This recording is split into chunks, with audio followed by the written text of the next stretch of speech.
आवाज बिल्कुल क्लियर है? यस यस परमेश्वर आप लोग को बहुत बहुत आशीष करे।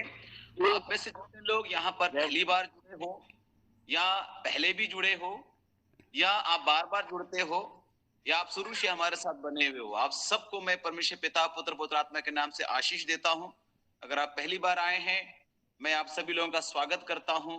पर जितने भी लोग लगातार हमारे साथ जुड़े रहते हैं, मैं हृदय से आप सभी लोगों का आभार व्यक्त करता हूँ, क्योंकि आपकी उपस्थिति हमें उत्साहित करती है। आपकी उपस्थिति हमें और हमारे मनोबल को और बढ़ाता है और हमें प्रेरित करता है कि हम कुछ नई बातों के साथ आपके साथ आए।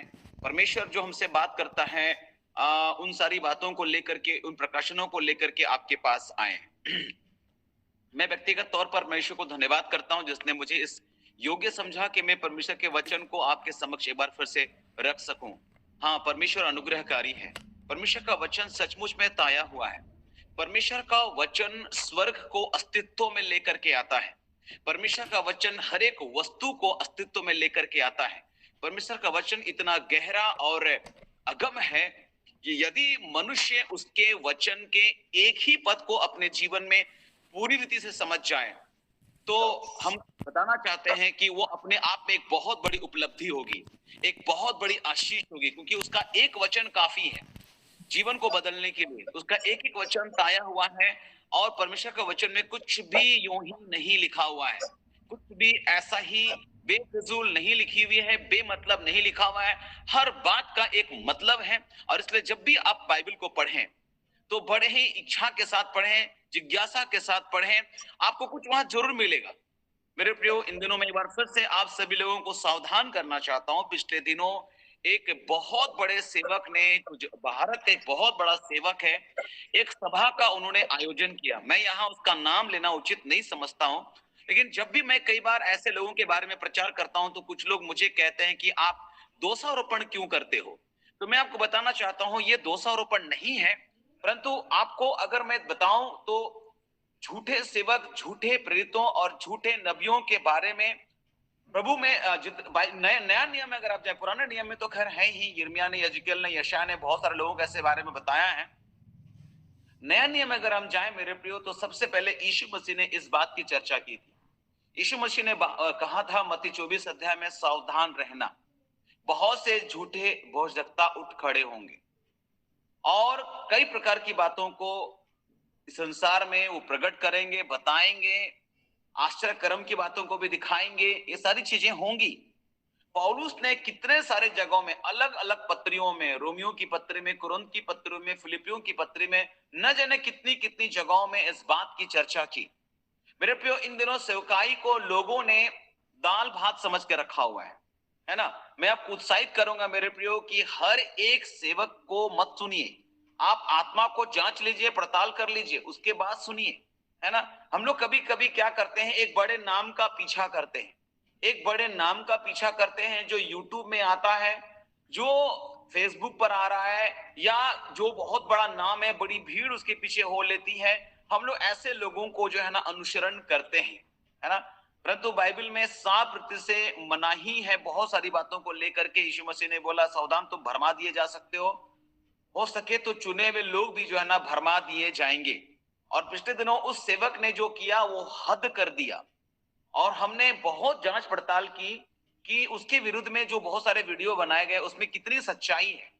और उन सारे सच्चाइयों को, उन सारी बातों को ताक में रखते हुए कल मैं करीब 2 घंटा 3 घंटा मैंने इस विषय पर ही विचार किया, और बहुत सारे वीडियो जो उनके प्रचार के हैं मैं उनको सुन रहा था, उनकी भविष्यवाणियों को सुन रहा था। तो मैं आपको बताना चाहता हूं कि कई बार ऐसी भविष्यवाणियां की गई जो पूरी हुई ही नहीं, जो पूरी हुई ही नहीं, और लोग आज भी उसके पीछे पागलों के समान हैं। इसलिए मैं आपको बताना चाहता हूं, बाइबल में पहला यूहन्ना 4 अध्याय में एक बात कही गई है, एक पद में, कि हर एक आत्मा की प्रतीति न करो, वरन आत्माओं को परखो कि वे परमेश्वर की ओर से है कि नहीं, क्योंकि बहुत से झूठे भविष्यवक्ता जगत में निकल खड़े हुए हैं। मेरे प्रियो, इस विषय पर याकूब, पतरस, यूहन्ना, यहूदा, सब लोगों ने कुछ ना कुछ कहा है। अगर हम पूरे नए नियम की बात करें तो मेरे प्रियो नए नियम में 27 पुस्तक है और उन 27 पुस्तक में अगर हम देखें तो यीशु मसीह झूठे भविष्यवक्ताओं के विषय में लोगों को सावधान कर रहा है। पौलुस अलग अलग पत्रियों में लोगों को सावधान कर रहा है, याकूब भी सावधान कर रहा है और उसके बाद पतरस भी सावधान कर रहा है ना। इसलिए मेरे प्रियो एक बात बड़े ही गंभीरता के साथ याकूब ने कहा था कि हे मेरे भाइयों, तुम में से बहुत उपदेशक ना बने, क्योंकि जानते हो कि हम उपदेशक और भी दोषी ठहरेंगे। इसलिए आप ध्यान से देखिएगा कि किस किस व्यक्तियों को आप फॉलो कर रहे हो। कुछ लोग और ही प्रकार के सुसमाचार के साथ आए हैं, कुछ लोग खुद को ही प्रचार करते हैं कि मेरी मीटिंग में क्या हो रहा है, मेरी भविष्यवाणियों से क्या हो रहा है, मेरे काम से क्या हो रहा है, और लोगों को खुद को फॉलो करने के लिए कहते हैं फॉलो मी। इस बात को कहने का अधिकार यीशु मसीह को था मेरे प्रियो। फॉलो मी, ये बात यीशु मसीह ने कहा था। हम लोगों को बोल सकते हैं फॉलो, किसको फॉलो करना है? जीसस को फॉलो करो, यीशु को फॉलो करो, यीशु का अनुसरण करो, मुझे नहीं। मेरे प्रियो, मैं आज सेवकों के बारे में कुछ बातों को आपके सामने कहना चाहूंगा और मैं इस विषय पर कितना देर बोल पाऊंगा, हो सकता है मैं कई सारे बुधवार को लूंगा। जब मैं बुधवार को आता हूं तो मैं आपको बताना चाहता हूं, हो सकता है कि मैं बहुत सारे वेडनेसडे के बीच में ही इन सारे वचनों को मैं शायद पूरा कर पाऊं। और मैं आज सेवकों के व्यक्तिगत जीवन के ऊपर मैं बात करूंगा और व्यक्तिगत जीवन के अंदर में मैं सेवकों के विषय में बात करने जा रहा हूं कि एक सेवक को गुप्त स्थान में प्रतिदिन नियत समय में जो है ना उसको प्रार्थना करना है, अपने चरित्र को निरंतर उसको मजबूत बनाना है, उसको पहले करना है फिर सिखाना है। एक सेवक को आवाज बनना है ना कि प्रतिध्वनि, उसको साउंड बनना है ना कि इको। तो उसको जो है उसका जीवन शैली सादगी पूर्ण रीति से उसको रखना चाहिए, अपने हृदय को उसको शुद्ध बनाना है, अपने इरादों की उसको रक्षा करनी चाहिए, अपने विवेक को वो ना मारे। मैं बताना चाहता हूं ये सेवकों की खूबियों है। अभी ये सारी जो पॉइंट मैं आपको दूंगा तो कई सारी चीजें आपके सर के ऊपर से पार होने वाला है ना। और शुद्धता के लिए अपने मनोभावों को आप प्रज्वलित करें। शायद ऐसी हिंदी को मैं इस्तेमाल कर रहा हूं कि कुछ चीजें आपको समझ में ना आए, लेकिन मैं उसको क्लियर करने की कोशिश करूंगा। मैं कोशिश करूंगा सरल शब्दों में उसको स्पष्ट करने के लिए। व्यक्तिगत नैतिक सीमाओं को आप निर्धारित करें। आप में से कई लोग सेवक बनेंगे या आप में से कई लोग सेवकाई करते भी हैं, या मैं इसलिए भी आपको बता रहा हूं ताकि आप सही सेवक और गलत सेवक को परख सकें।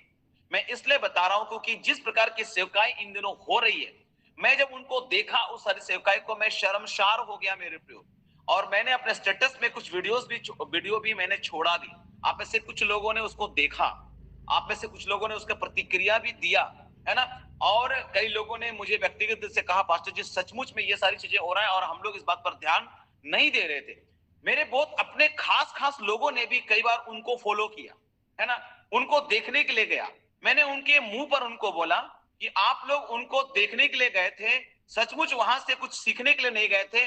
जैसे मदारी जो खेल बंदर का खेल दिखाता है तो हम लोग बंदर का खेल देखने जाते हैं, ऐसे ही कितने लोग ऐसे सभा में जाते हैं देखने के लिए।